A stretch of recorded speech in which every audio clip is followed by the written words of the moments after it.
मैं doctor Vinay Singh Yadav, associate professor, राजकीय महाविद्यालय बहरोड अलवर, आपका इस कक्षा में स्वागत करता हूं, अभिनंदन करता हूं। और हम पढ़ रहे थे बीए थर्ड ईयर के द्वितीय पेपर के विषय पर अंतर्राष्ट्रीय संबंध। और ये न केवल बीए थर्ड ईयर के विद्यार्थियों के लिए बल्कि एमए प्रीवियस के उन विद्यार्थियों के लिए जो थ्योरेटिकल पक्ष को पढ़ते हैं, अंतर्राष्ट्रीय राजनीति जो थर्ड पेपर है उनका उसमें। और हमने पिछली कक्षा में शीत युद्ध के बारे में जानकारी प्राप्त की। शीत युद्ध किसे कहते हैं, उसकी क्या अर्थ परिभाषा है, विभिन्न विद्वानों ने इसको किस तरह से परिभाषित किया है और किसने इस शब्द को गढ़ा सबसे पहले और सबसे ज़्यादा उसको लोकप्रिय प्रचलित किसने किया। तो उसमें हम देखते हैं कि बर्नार्ड बारूच ने इसका सबसे पहले प्रयोग किया था और वाल्टर लिपमैन ने इसको लोकप्रिय बनाया था। और ख़ास तौर पर द्वितीय महायुद्ध की समाप्ति के बाद जो दूरी देशों और मित्र देशों के बीच में हुआ, उसके बाद दो महाशक्तियां विश्व राजनीति में उभर कर आती हैं। पहली संयुक्त राज्य अमेरिका और दूसरा सोवियत संघ। तो उनके बीच में जो तनावपूर्ण संबंध हुए, उनके संबंधों को परिभाषित करने के लिए ये एक नया शब्दावली घड़ी गई, नई टर्म स्थापित हुई और उसको हम कोल्ड वार कहते हैं, शीत युद्ध कहते हैं। तो आज हम उसके कुछ खास कारणों के बारे में चर्चा करेंगे, जिसमें सरल तरीके से परिभाषित करने के लिए इसका जो क्लासिफिकेशन है वो तीन भागों में हम कर सकते हैं कि सामान्य कारण जो दोनों में पाए जाते हैं, दूसरा है अमेरिका के विरुद्ध सोवियत संघ की शिकायतें, और तीसरे हैं सोवियत संघ के विरुद्ध अमेरिकी शिकायतें।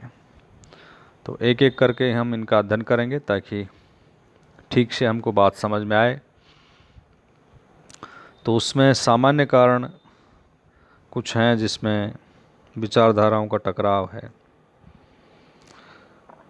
द्वितीय विश्व युद्ध के बाद अमेरिका और सोवियत संघ के बीच वैचारिक मतभेद से तनाव पैदा हुआ और हम इसको जब परिभाषित कर रहे थे तब हमने समझा था कि इनके जो तनावपूर्ण संबंध थे,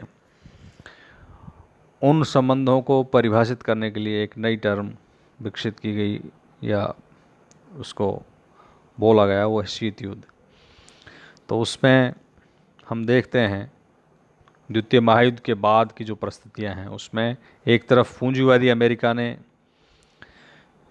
सोवियत साम्यवाद को स्वतंत्रता और विश्व शांति का शत्रु बताते हुए और रूसी प्रभाव का विस्तार रोकने की कोशिश की, प्रयास किया। हंगरी जैसे पूर्व यूरोपीय देश में राष्ट्रीय विद्रोह के आधार पर रूस को साम्राज्यवादी शक्ति की संज्ञा दी।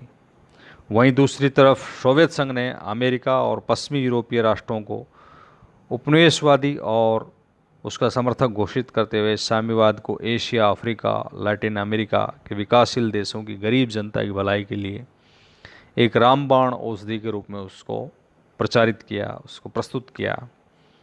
असल में ये दोनों पक्ष संसार में अपनी अपनी विचारधारा का प्रचार प्रसार करने का कार्य कर रहे थे और इन्हीं दो विरोधी विचारधाराओं के टकराव से शीत युद्ध बढ़ा।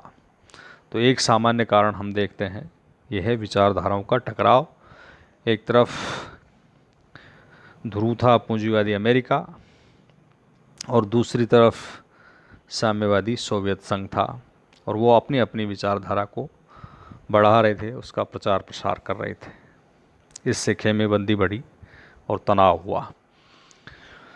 दूसरा एक कारण है विजित प्रदेशों पर प्रभुत्व की इच्छा। जैसा हमने विश्व युद्ध की परिस्थितियों को देखा, उसमें रोम, बर्लिन, टोक्यो, धुरी राष्ट्र और मित्र देशों के बीच में ये द्वितीय महायुद्ध हुआ। उस महायुद्ध के बाद विजित देशों पर प्रभुत्व किसका हो, इसको लेकर एक प्रतिद्वंद्विता स्थापित हुई, वो भी एक शीत युद्ध का सामान्य कारण माना जाता है। और सामान्य रूप से हम देखते हैं कि कुछ राष्ट्र अपने किन्हीं सामान्य हितों के कारण प्रतिद्वंदी राष्ट्रों से लड़ते हैं, और जब वो जीत जाते हैं जो विजित प्रदेशों पर प्रभुत्व किसका हो इसको लेकर मतभेद पैदा हो जाते हैं। और द्वितीय महायुद्ध के बाद भी ऐसा ही हुआ। विजित जर्मनी और इटली पर आधिपत्य को लेकर अमेरिका और सोवियत संघ के बीच में खींचतान आरंभ हो गई। एक तरफ अमेरिका और उसके पश्चिमी साथी राष्ट्रों ने जर्मनी और इटली में उन्हीं तत्वों को समर्थन देना शुरू किया जिनके खिलाफ उन्होंने द्वितीय युद्ध लड़ा था, द्वितीय विश्व युद्ध जो लड़ा था। दूसरी तरफ सोवियत संघ इन देशों में साम्यवादी आंदोलन को प्रोत्साहन दे रहा था। विजित देशों में अमेरिका और रूस के इसी भिन्न राष्ट्रीय हित ने शीत युद्ध को बढ़ावा दिया। तीसरा है राष्ट्रीय हितों का अंतर। द्वितीय विश्व युद्ध के बाद जब विश्व राजनीति में अमेरिका और सोवियत संघ महाशक्तियों के रूप में उभरे, तो महाशक्तियों के नाते उनके राष्ट्रीय हित भी अलग अलग थे, भिन्न थे। और इसी परिप्रेक्ष्य में अमेरिका चाहता था कि साम्यवादी विचारधारा लुप्त हो जाए और विश्व के अन्य देशों में पूंजीवादी व्यवस्था अपनाई जाए। उसका हित भी इसी बात में निहित था कि अन्य देशों में उसकी बहुराष्ट्रीय जो कंपनियां हैं, बहुराष्ट्रीय निगम हैं, ज़्यादा से ज़्यादा मुनाफा कमा सकें। इन राष्ट्रीय हितों की प्राप्ति के लिए उसके द्वारा अन्य देशों को अमेरिकी समर्थक बनाना आवश्यक था। वो अपने समर्थक तैयार करना चाहता था। दूसरी तरफ सोवियत संघ विश्व के अन्य भागों में पूंजीवादी व्यवस्था को उखाड़ फेंककर साम्यवादी क्रांति का बिगुल बजवाना चाहता था। जिस प्रकार अमेरिका अपने समर्थक देशों का अगुवा बनना चाहता था, उसी प्रकार सोवियत संघ साम्यवादी देशों का नेतृत्व करके और संसार को साम्यवादी क्रांति के लाल रंग में रंगना चाहता था। तो इस तरह से दोनों महाशक्तियों के बीच में एक राष्ट्रीय हितों का टकराव हुआ, जिससे शीत युद्ध का सूत्रपात हुआ। एक है महाशक्तियों द्वारा शक्ति संघर्ष की राजनीति। और अंतर्राष्ट्रीय राजनीति का जब हम अध्ययन करते हैं तो उसमें एक प्रकांड विद्वान का नाम आता है, वो है हैंस जे मार्गन्थौ। और उन्होंने कहा है कि अंतर्राष्ट्रीय राजनीति शक्ति संघर्ष की राजनीति है। अर्थात अमेरिका और सोवियत संघ महाशक्ति तभी कहला सकते हैं जब वो ज़्यादा से ज़्यादा शक्ति का अर्जित करें।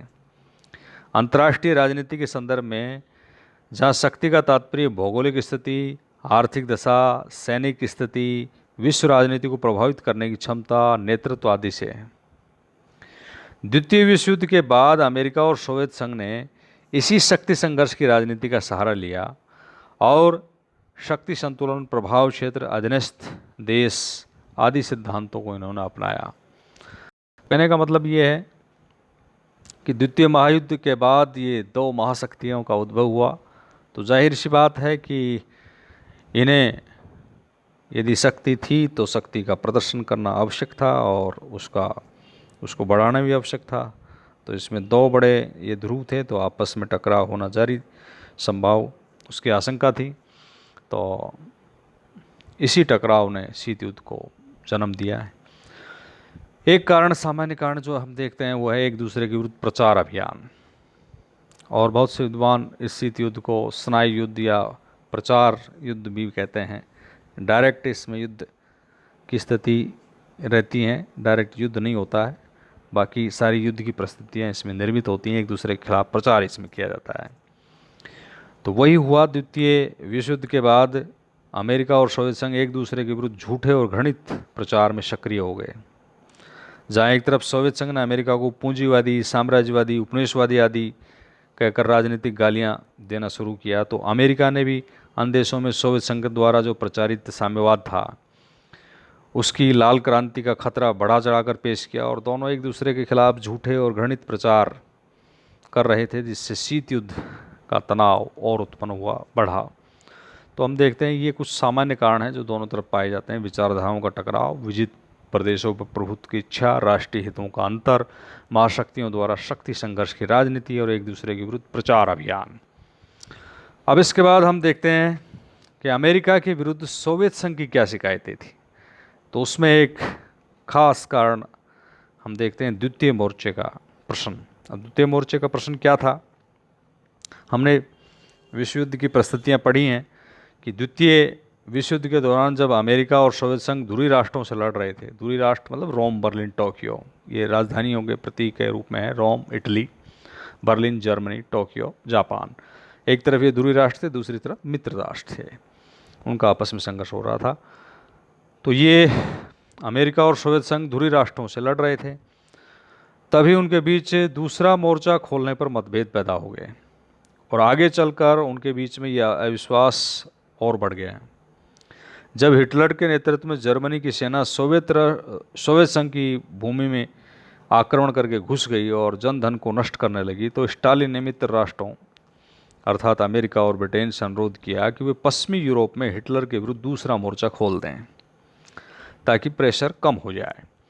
स्टालिन चाहते थे कि यदि पश्चिमी देशों में ये मोर्चा खुल गया तो रूसी भूमि पर जर्मनी सेना के जमाव और प्रहार में कमी आ जाएगी, क्योंकि जर्मनी का ध्यान दोनों तरफ बढ़ जाएगा। किंतु अमेरिकी राष्ट्रपति जो थे उस समय रूजवेल्ट और ब्रिटिश प्रधानमंत्री जो थे उस समय चर्चिल, स्टालिन के इस अनुरोध को बार बार टालते रहे। इसके अलावा जब 1944 के प्रारंभ में दूसरा मोर्चा खोलने की योजना बनने लगी तो चर्चिल ने यह योजना सामने रखी कि ब्रिटेन अमेरिका की सेना फ्रांस की तरफ से नहीं बल्कि बाल्कन प्रायद्वीप से यूरोप के में उत्तर की ओर बढ़े ताकि सोवियत संघ की सेना पूरी यूरोप में आगे ना बढ़ सके। यानी जब उस जर्मनी को रोक दिया जाए तो जो रूसी सेना है वो पूरी यूरोप में नहीं बढ़ सके। तो रूजवेल्ट और चर्चिल की इस योजना, जो रूजवेल्ट थे अमेरिकी राष्ट्रपति, वो चर्चिल की इस योजना से सहमत थे, लेकिन ऐसी ये जो धीमी चाल थी उनकी, विलंबकारी जो चाल थी, सोवियत संघ को अमेरिकी मैत्री के प्रति शंका पैदा कर दिया।